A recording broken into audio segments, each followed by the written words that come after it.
Hi, my name is Kaylee Dyring, and this is my wound care pass-off. So before going into the patient's room, I would go into get my computer and look up like medical records, where the wound is at, you know, if I need to know anything extra about this patient and their wound. And then I'd gather all of my information. Gather all my supplies, and they're all sitting out right here. And then I'd go into the patient's room. Hey Sam, my name is Kaylee. I'm gonna be your nurse today. Yep, how are you doing? You're doing good? That's good. Okay, I'm gonna hurry and close the curtain for some privacy because we're gonna be doing some wound care. I close the curtain for privacy. Can I see your wrist, and then can you tell me your name and birth date? Perfect. That matches perfect. I'm just gonna get some hand hygiene. There we go. Make sure it's all dry. So we're gonna be doing some wound care, like I said, and I was able to give you some pain medication like 30 minutes ago. You said you had like pain of 9 out of 10. What are you feeling now on a scale of 0 to 10? A 3, perfect. Perfect. Okay, well, I moved the trash can, so it's right here close by me. And then I'm going to get some gloves on to assess the wound.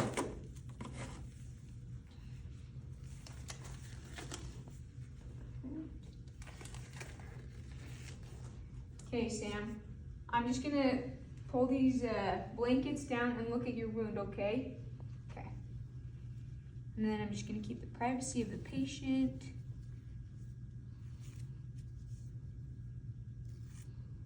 Perfect.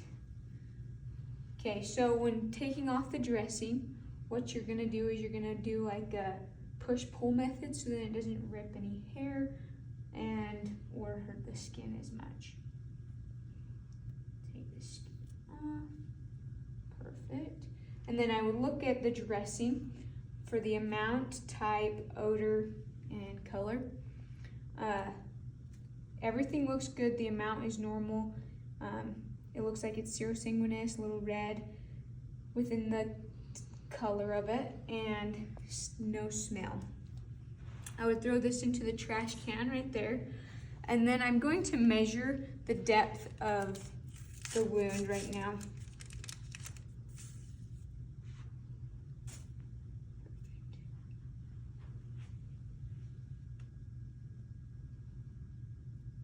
Okay, so it looks like it's about 2.5. And I'm just gonna throw that away.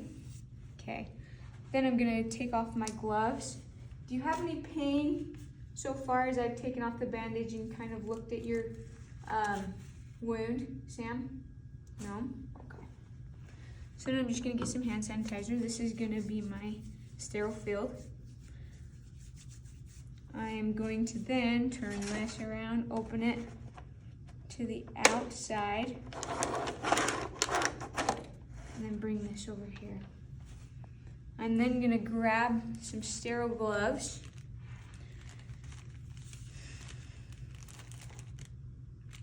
So this is a 1-inch area that I can touch that is supposed to be not sterile.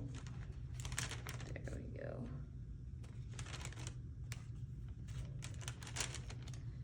Okay, and then I'm going to put my non-dominant hand on first.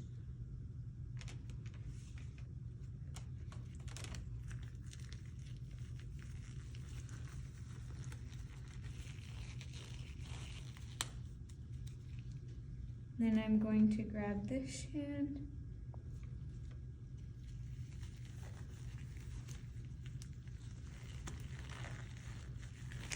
There we go. Making sure I'm not touching my skin and being sterile. Then I'm going to move this out of the way, keeping my hands up.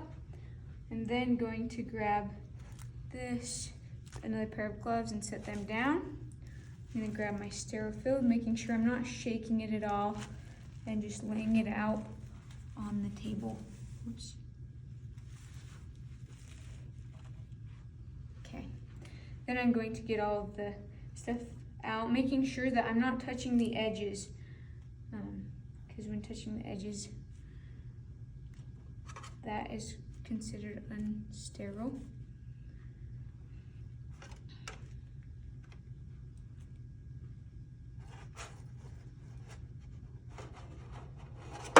There we go. And a little name tag. Okay, so I'm first gonna clean off the wound. So to clean off the wound, I'm gonna open my saline.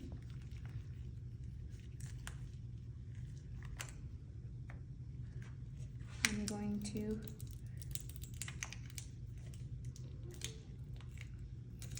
hopefully not spread it everywhere.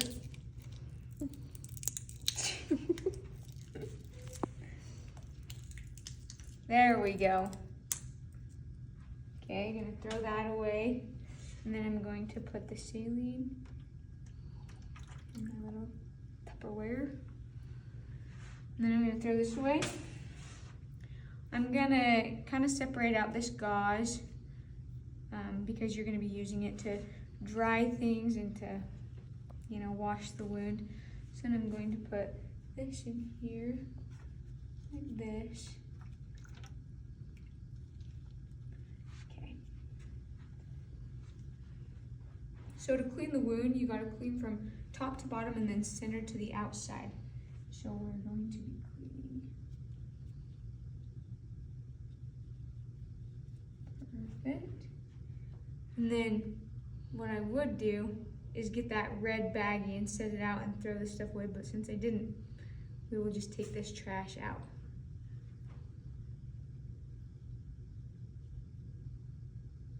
And then on the outside, top to bottom, one more for good measure.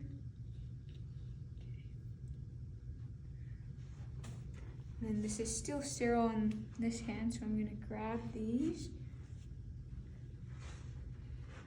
And then I'm gonna just dry the same way. So then I am able to put the tape on and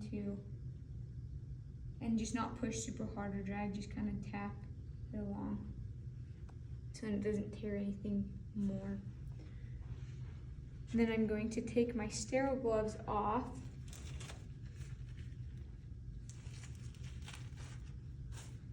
Okay, and then I'm going to put on some more sterile gloves. I like these purple ones. Since we don't have any room right here, I'm going to actually come over here for a little bit more room. And then I'm going to do the same thing.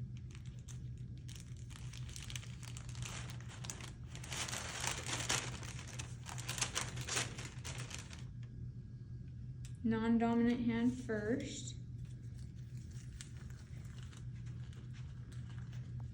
I didn't do this when I first put the gloves on, but stepping away from the table is good and pulling up instead of down. I'm gonna take it with this hand in the cuff and then like that. And I'm gonna throw that onto the ground. These are still sterile. And then I forgot to do this, but I am gonna measure it with this little measuring thing.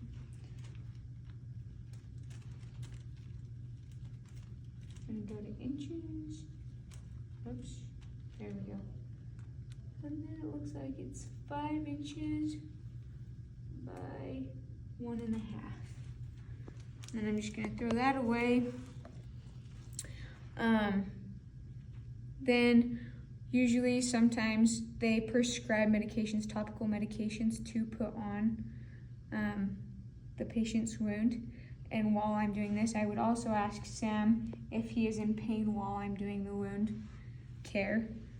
And I'm just gonna open this as well and put it on his bedside, so then when I am done with that, with that trash bag, I can put in this little baggie and put the rest of my stuff in there as well. Okay. Then the last thing that I'm going to do is I'm going to put this on the patient, which is the new dressing. Sometimes they require extra dressing along with this. And I did also forget, make sure you put hand hygiene on every time before putting on sterile gloves. So then I would make sure the blue is to the top, and I would set it so that the wound is in the center. Okay, and then I would grab some tape.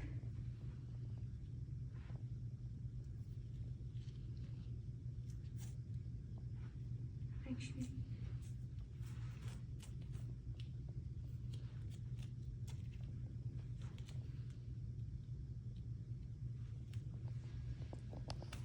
and then tape it to the patient.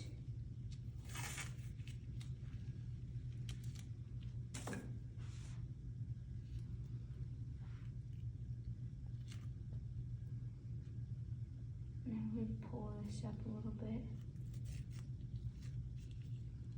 And then put it down there. So, since the only other thing I gotta do, I'm gonna take these gloves off. And then hand hygiene. And I would start cleaning up everything. Make sure your hands are dry.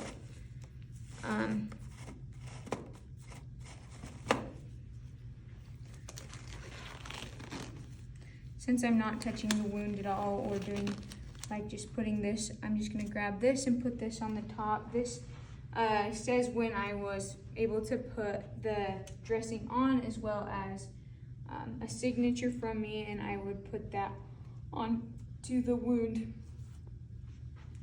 And then I wouldn't, for this wound care, we aren't gonna be putting any of this on or using the scissors. Some protocols at some hospitals will require you to leave that out, but then you would just clean up the rest of the wound dressing stuff. And I would put up my gloves.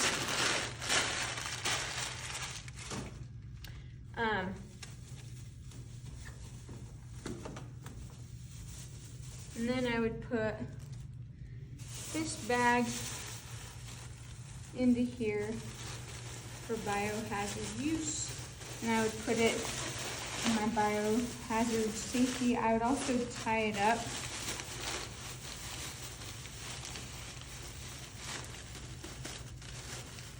and tie the bag up so that nothing could get out of it,